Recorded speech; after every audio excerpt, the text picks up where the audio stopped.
আবার যেটা পুরো খেয়ে নিয়েছে। খ্যাপাকে দুটো মাছ দিয়েছিলাম, মাছের তেলটাও তো খেয়েছে। দুটো মাছই খেয়েছে।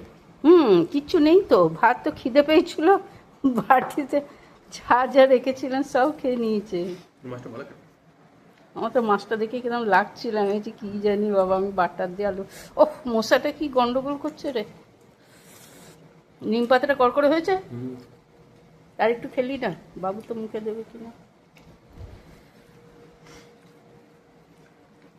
এই নিম পাতা খাওয়ার জন্য বাবা কি মারতো। আমি তো আগে ভাজতাম, দিয়ে আর বার করতাম, দিয়ে আর খেতেই আর পাতা আবার ভরে দিতাম ফ্রিজে।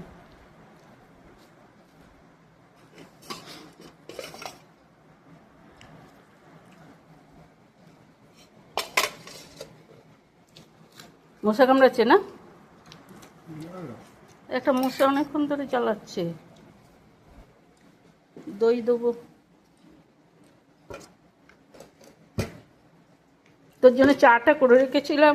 আমি ভাবলাম বোধহয় নিম পাতাগুলো ফেরত দিতে যাচ্ছিস। এই যে চাটা খেলাম এখন বসে বসে, তোর চাটা।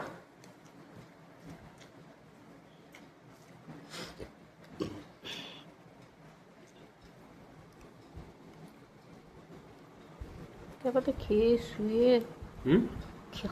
শুয়ে টুয়ে গেল। কেবল এসে 2 ঘন্টা হয়ে গেছে। 2 ঘন্টা হয়ে গেছে না? তবে আবার কি, খেয়ে শুয়েছে, ভালোই তো, একটু কাজ করছে, বসুক। আর বিকেলে তো দোকান খোলা থাকবে না? জানি না, নিশ্চয়ই খুলবে হয়তো। মিস্ত্রি না থাকলে তো আবার তো মালগুলো বার করতে হবে তাহলে পেটি থেকে, যে মালগুলো সব ভরে রাখা হয়েছে। এখন হলে কাজ শেষ তো। ও, আজকে কাজ শেষ, তাহলে মাল সব বার করতে। এমনি কাজ খোঁড়াখুড়ির যে কাজগুলো শেষ। ও